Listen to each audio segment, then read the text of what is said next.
Scott. I know many of you aren't aware of who they are, but I would like you to come up and talk to us about being co-chairs for the Viterra Bonds deal.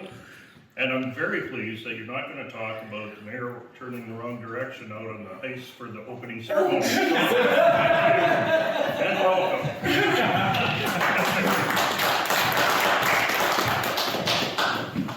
So we figured it would be just easier if I came up and ran over everything. I think Heather's sick of me and having meetings and planning how to speak, so we just did it this way. Heather will speak up if there's anything to add.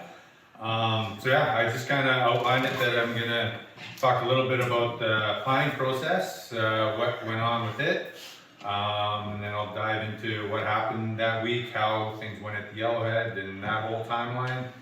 And then yeah, just kind of run over what I thought went good, and if it happened again, what I think should change. So I think this whole thing's what I figured out this morning was I think it was late 2019 that Heather and I had decided that maybe it was a good idea that this happened. I think it came up that I was at a group of friends and I said it should happen, and then someone said it to Heather, and Heather texted me, said, I'll co-chair with you if you do with me. So that's kind of where it started.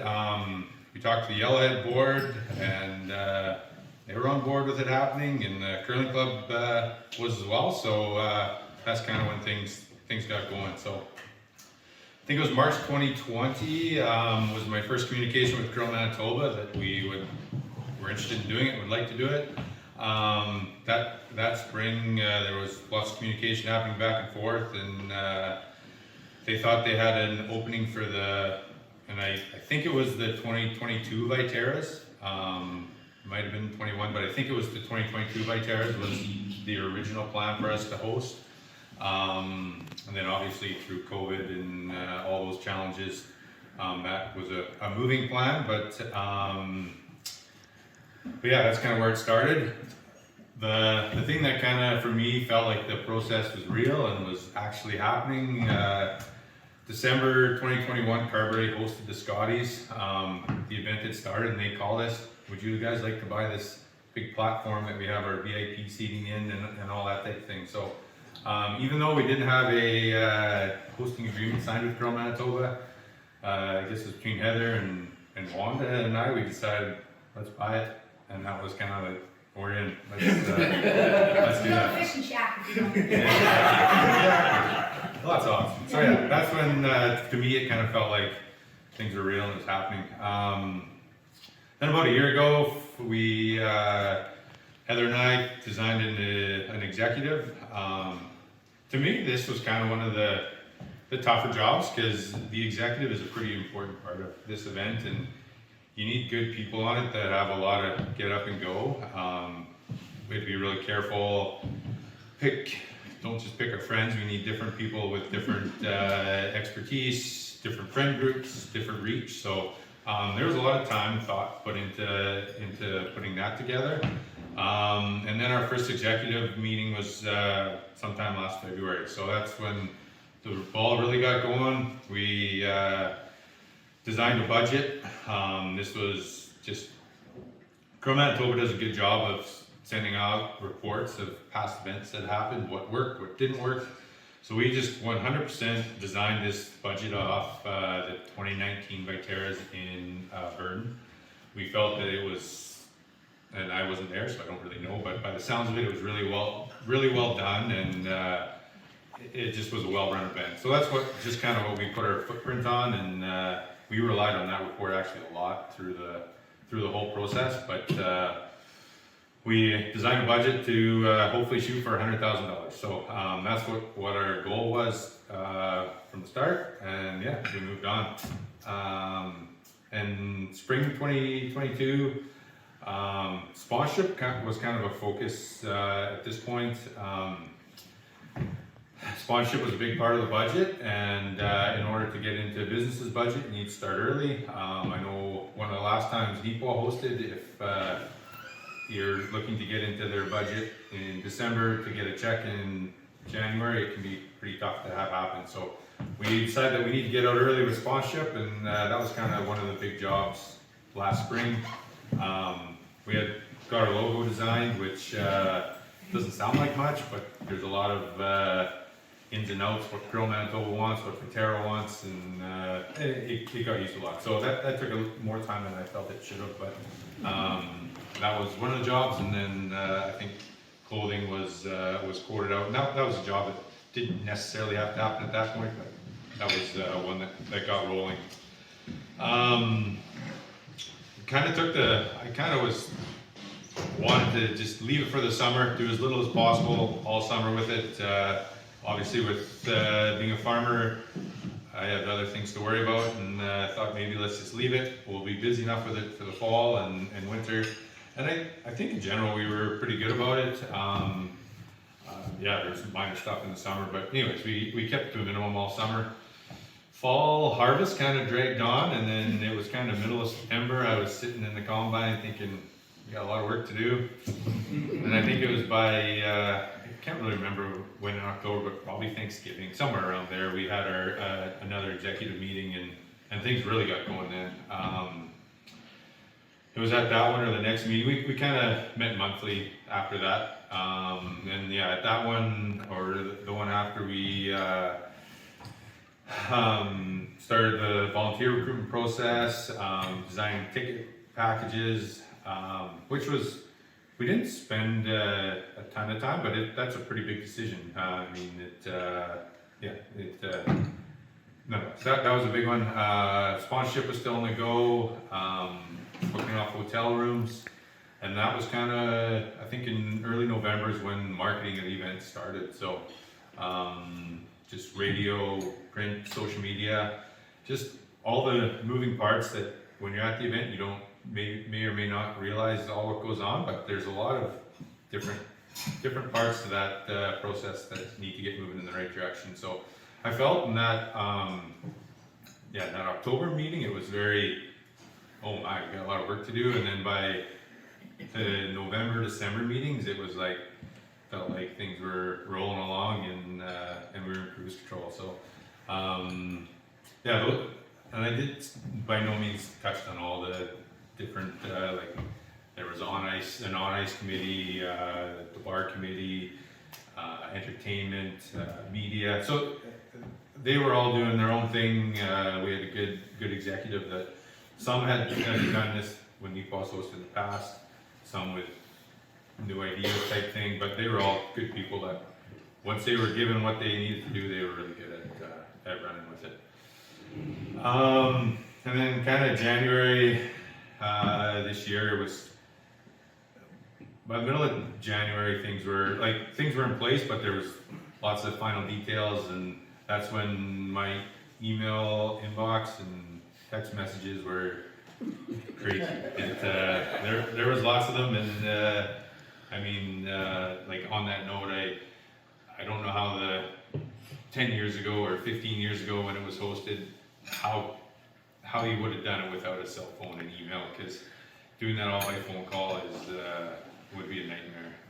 I think, for example, I think it was someone asked me, and I think it was the Thursday before the Viterras, and it was like at noon, and I think I had 50 or 60 text messages with different people. So most of those are 10 or 15 message, or some of them are one message text, but it's you can imagine making that communication happen back then. I shouldn't say back then, but nonetheless, it's a whole lot easier now with technology the way it is. So yeah, January and February was kind of a whirlwind, but yeah, just getting the final details put in place, and that's when January is really when the communication with Girl Manitoba really got going. As far as Girl Manitoba goes, they really only care what happens in the arena. They have rules of what goes on outside of it, but they basically give you the leeway. Do what you want outside of the event. We have our mark on the curling event, and this is what we need to happen. And they were really good to communicate with, and get that all going. So they've done a few of those Bonspiels, as you can imagine. So it's a pretty well-oiled machine in general. So so as far as the event goes, the event itself started Wednesday, February 8th. We took over the Yellowhead on the Friday the 3rd, so the Titans played that night. We built this big VIP platform. It started at 10 o'clock at night, I think. Finished about 3 or 4 in the morning, and the big push for this was ice prep had to start first thing Saturday morning. So so that was a long night. We had a great group of people. I don't really know, 25 or 30 people, somewhere in there. There was lots of people there to help out, and a couple guys with a carpentry background that really took the bull by the horn and just got everyone going. And yeah, it went as good as you could expect. So yeah, Saturday morning, Greg and Matt were the ice makers. They were starting their work at 9. So I guess the process of converting it, it's actually pretty amazing what they do in such a short amount of time. So Tom, the ice maker at the Yellowhead, did a really good job of leveling the ice. As you can probably appreciate how it needs to be next to perfect, and I think Tom figured he had it within a quarter of an inch across the whole sheet, so that made the ice making process a whole lot simpler. I think Matt and Greg had him scrape down one corner of the ice right in front of the VIP platform, and as it turned out, that ended up being the low spot of the ice after he did all that. So he probably had a little bit of "I told you so" to Greg and Matt. But anyway, so yeah, 9 o'clock. By noon, I think they were done scraping, and they were starting. I don't even think they did a full flood. I think at that point they just painted the sheet white, and then I think they started painting. So so they have to lay out all the while they're painting. I think Greg and Matt were laying out where the sheets will be, where the hog line is, where the hacks are going to be, all that type of stuff. Just trying to think of exactly how it went, but do you remember when they were scribing in the rings? Was it Saturday afternoon? By supper, yeah, they were scribing, and by supper they were painting. Yeah, painting the rings. So at that point, it doesn't look like a hockey rink anymore. It's looking like a curling rink. And then they ran all night making the ice, and they were putting all the sponsor logos in, hacks and bumpers and all that type of stuff. And then I think by Sunday morning they were doing floods on each specific sheet. So yeah, from Friday night playing hockey on it to Sunday at noon, it looks like you couldn't curl on it, but not that close to curling on it, but it looked like it looked on once the event started. So that was pretty cool. And then yeah, a few more big floods on Sunday. I think Sunday was more of a hurry up and watch the water freeze kind of day for that crew. But then by Monday night, they had a volunteer game, so they do that to break the ice in, and Greg and Matt, I think, watch it. I wasn't there when it happened, but make sure things are acting the way they're supposed to. So yeah, that was Monday. I guess for the rest of the building, I think decorating really got going. I guess we hung some some black geotextile on the Saturday just to close off some sponsorships in the Yellowhead and just cover up the penalty boxes, make it doesn't look like a hockey rink anymore, right? But then the actual decorating, I think, got going Sunday. Sunday, Monday was kind of decorating, that type of thing. But by Tuesday, the first practices were at noon, so Greg and crew had their ice ready to rock for then. Tuesday night we had a player banquet, which I obviously have never been to one, but that whole evening was it went well above expectations. Like the players stuck around and they had fun that night. We had a Calcutta after, and this was an event that it seemed how are we going to get people to just come at 8 o'clock for 2 hours just for this Calcutta? And I'm not going to say the Yellowhead was packed, but there was lots of people there. The Calcutta was a big success. I think 32,000 or somewhere in there. Was the total money on it. So yeah, that Tuesday night was a really fun night and kind of, in my opinion, set the tone for the week. So it was a good start. So the curling started Wednesday bright and early. So Wednesday through Sunday was the championship itself.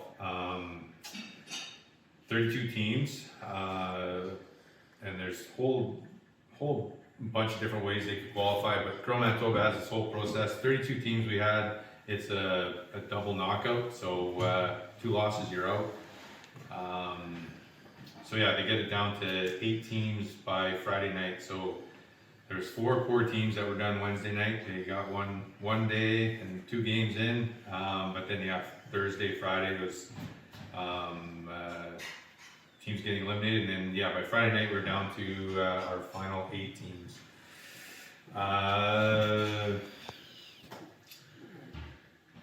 And then yeah, Sunday. So yeah, as far as events that went on during the week, we had bands Friday night, Saturday night.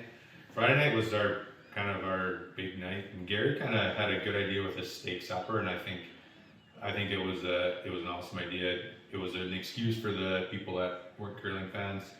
That's the night I'm gonna go for steak, and we had a live band that night, and that turned out to be our busiest night of the whole week, and it was lots of fun.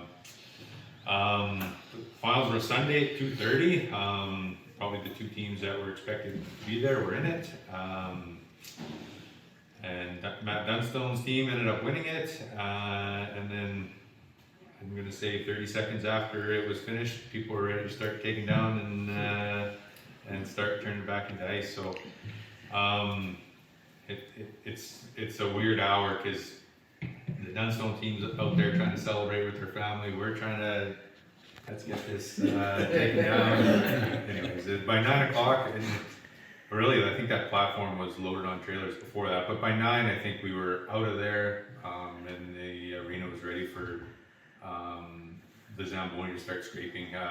We had all the foam and all the sponsorship wasn't out of the ice at that point, but it was ready for Tom to start Monday morning. So that was a pretty quick turnaround. And then Tom did his thing.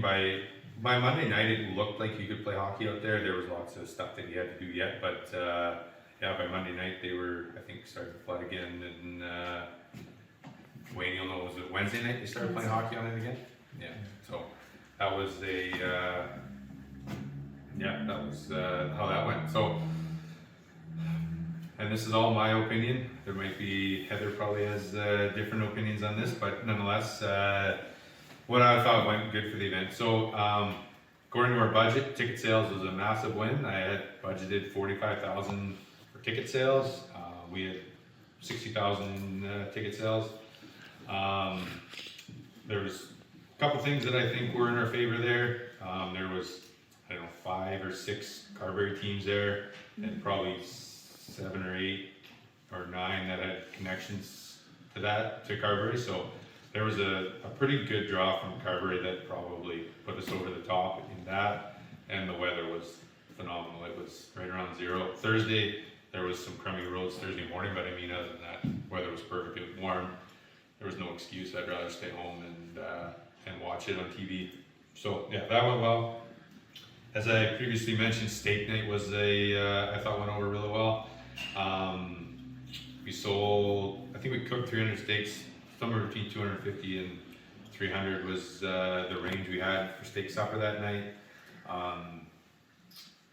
As far as attendance goes, the way we had things designed, it's really hard to know exactly how many were in the building at once. But for that Friday evening draw, our best guess was around 400 people were there for it, and there honestly could have been more, but in that range. So it was there was a lot of people around that night, and I think it was a big reason with that steak night happening.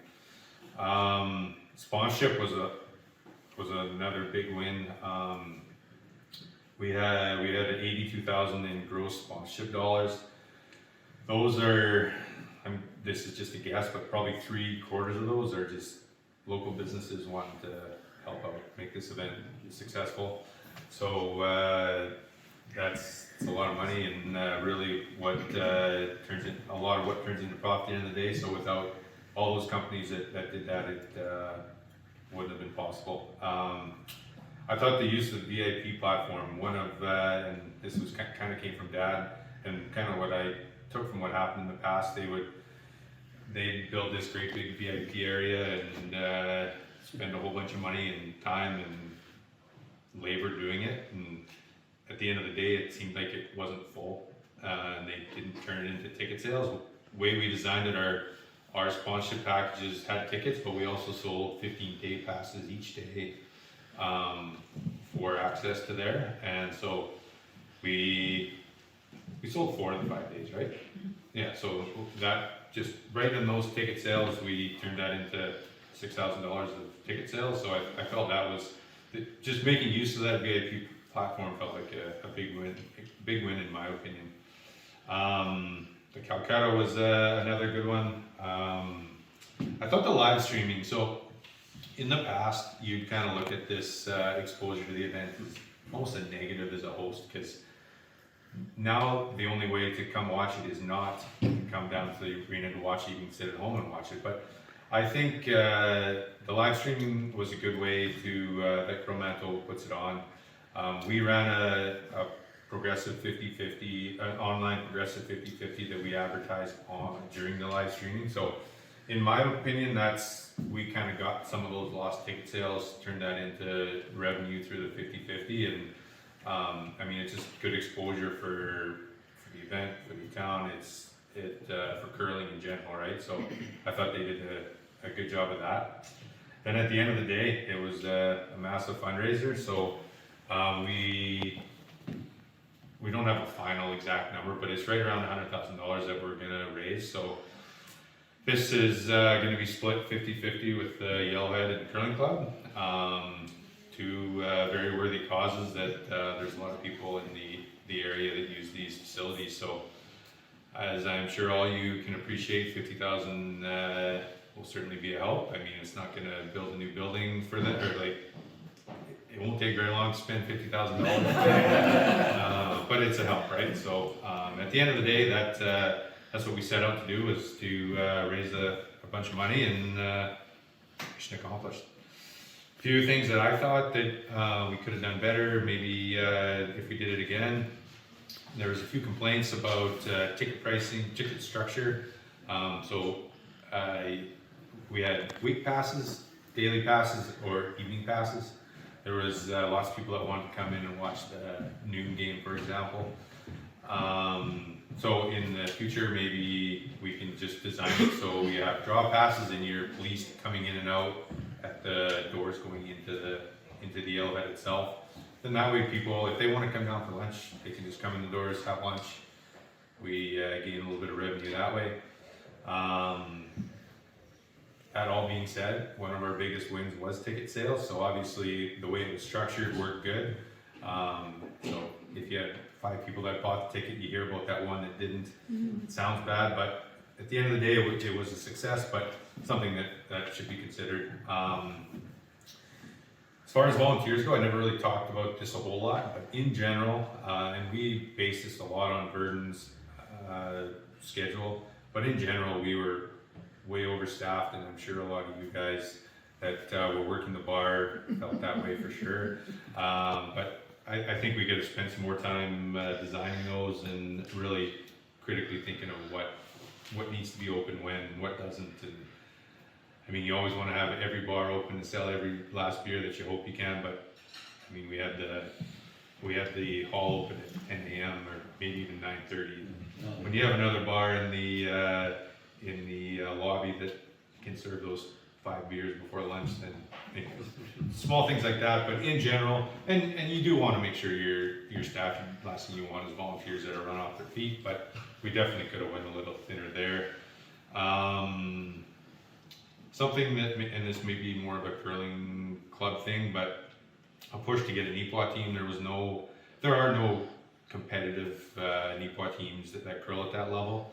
That being said, I think there's probably enough good curlers that that the club could put a team together to hopefully qualify for this, and I think that would help draw a few more teams.